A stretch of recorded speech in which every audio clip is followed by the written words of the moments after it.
Hello everyone, তোমরা সবাই কেমন আছো? আশা করি সবাই খুব ভালো আছো। আমিও খুব ভালো আছি। আমি পূজা, তোমাদের সাথে শেয়ার করতে চলে এলাম আবারও একটা নতুন ব্লগ ভিডিও নিয়ে। তো আজকেও ছিল সানডে। তো সানডে করে ব্লগগুলো শ্যুট করা হচ্ছে। মাঝে না একদম মানে এতটাই টায়ার্ড হয়ে গেছি এতগুলো বিয়েবাড়ি ঘোরার পরে, তাই আর কোনো ব্লগ শ্যুট করা হচ্ছে না। যাই হোক, এটাও ছিল একটা সানডের ব্লগ। তো এখন যাচ্ছি আমরা সবাই মিলে দিদির বাড়ি। তো তার জন্য দেখো বেরিয়ে পড়েছিলাম আমি, তোমার দাদাভাই আর মাম্মাম মিলে। তো প্রথমে চলে আসলাম মিষ্টির দোকানে। সেখান থেকে কিন্তু মিষ্টি নিয়ে নিলাম। আর তোমার দাদাভাই গেছিলো ওদিকে রিজুর জন্য বিরিয়ানি নেওয়ার জন্য। তো বিরিয়ানি খেতে রিজু প্রচণ্ড পছন্দ করে, তাই কিন্তু ওর মামা গেছিলো ওর জন্য বিরিয়ানি আনতে। আর আমি আর মাম্মা মিলে কিন্তু এখানে ওয়েট করছিলাম মিষ্টিটা কিনে। তো আজকে দিদি বাড়ি যাচ্ছি পুরোটাই রিজুর জন্য। রিজু সকাল থেকেই ফোন করছে, ওর বোনুকে দেখতে খুব ইচ্ছা করছে। অনেক দিন দেখে না, ওর সাথে খেলে না। তাই কিন্তু রিজুর আবদারেই আজকে আমরা যাচ্ছি দিদি বাড়িতে। তো দেখো আজকে একটু বিকালে বেরিয়েছিলাম। আর যেহেতু দুদিন ধরে প্রচণ্ড বৃষ্টি হচ্ছিল, তাই ওয়েদারটা খুব ঠান্ডা ছিল। তাই কিন্তু মামামকে ফুল হাতা টি শার্টটা পরিয়ে নিয়েছিলাম, কারণ হাইওয়েতে তো প্রচণ্ড হাওয়া দেয়, তার মধ্যে ওয়েদারটাও ঠান্ডা ছিল, বেশ ভালোই ঠান্ডা লাগছিল। তো বেরিয়েছিলাম বিকাল, তবে যেতে যেতে হয়ে গেছিলো একটু সন্ধে। তো যাবো, একটু থাকবো, ও একটু খেলবে মনুর সাথে, তারপরে কিন্তু চলে আসবো, এই প্ল্যান করেই বেরিয়েছি আর কি। আজকে আর থাকবো না, কারণ এখন কিন্তু সবার বাড়িতেই আশা করি গ্যাসের সমস্যা হচ্ছে। আমাদের নিজেদের বাড়িতেও কিন্তু খুবই প্রবলেম হচ্ছে, গ্যাস সিলিন্ডার ডেলিভারি দিচ্ছে না। কার বাড়িতে এই প্রবলেমে তোমরা ভুগছো অবশ্যই জানিও। জানি না নর্মাল আবার কবে হবে।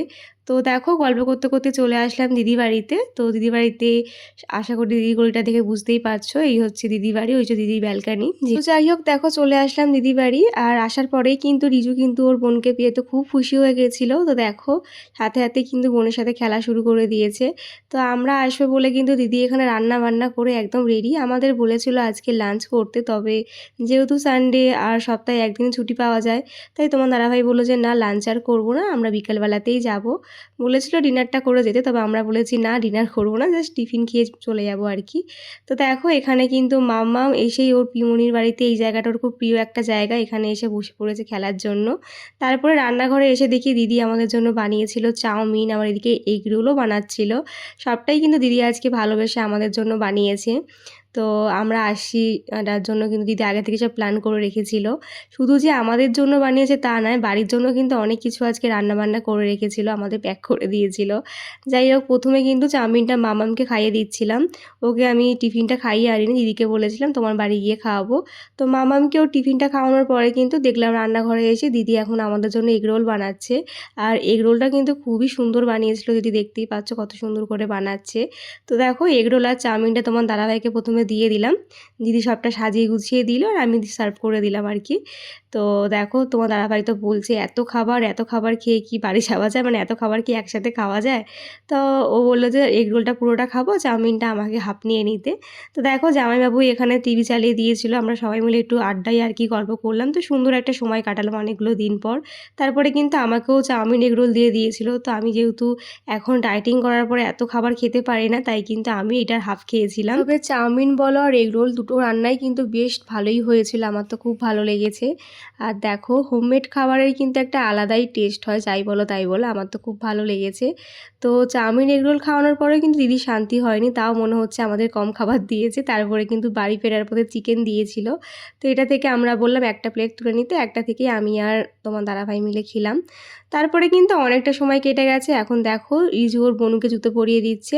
এখন আমাদের বাড়ি যেতে হবে, কারণ অনেকটাই সন্ধ্যা হয়ে গেছে, সন্ধ্যা বলা চলে না, রাত্রি হচ্ছে প্রায়, এখন 8টা মতো বাজছে। তো দেখো দিদির সাথে যেন একটা ভিডিও ক্লিপ নেওয়া হয়নি, তাই যাওয়ার আগে কিন্তু দিদির সাথে একটা ভিডিও ক্লিপ নিয়ে নিলাম। তারপরে কিন্তু দুকা করে বেরিয়ে পড়লাম। আর এদিকে আমি যখন বাড়ি বেরাবো ঠিক তখনই কিন্তু সাথী ফোন করেছিল, মানে আমার যা।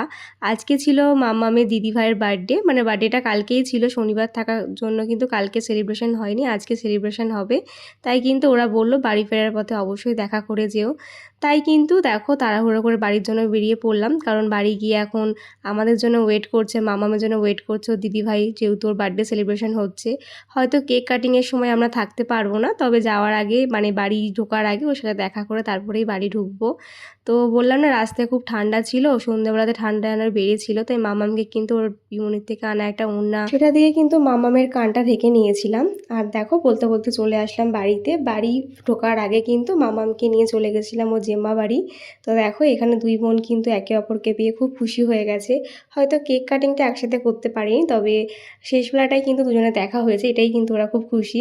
তো এখানে সাথী আমাকে কেক পায়ে সব কিছু দিয়েছিল, আমি আর সেটা খাইনি, সেটা বাড়িতে নিয়ে চলে এসেছিলাম, কারণ দিদির বাড়িতে এত কিছু খেয়েছিলাম পেটে আর জায়গা ছিল না। তো এইভাবেই কিন্তু আজকের দিনটা শেষ করলাম। তো কেমন লাগলো আজকের ব্লগটা অবশ্যই জানিও। ভালো লাগলে কিন্তু লাইক কমেন্ট করতে কেউ ভুলো না। তাহলে চলো আজকের মতন টাটা, দেখা হচ্ছে নেক্সট ভিডিওতে, নেক্সট ব্লগে। আর আমার ঐশী সোনাকে অনেক অনেক আশীর্বাদ করো সবাই, ও যেন জীবনে অনেক বড় হয়, আরও অনেক অনেক ভালো থাকে। তাহলে চলো আজকের মতন টাটা, বাই।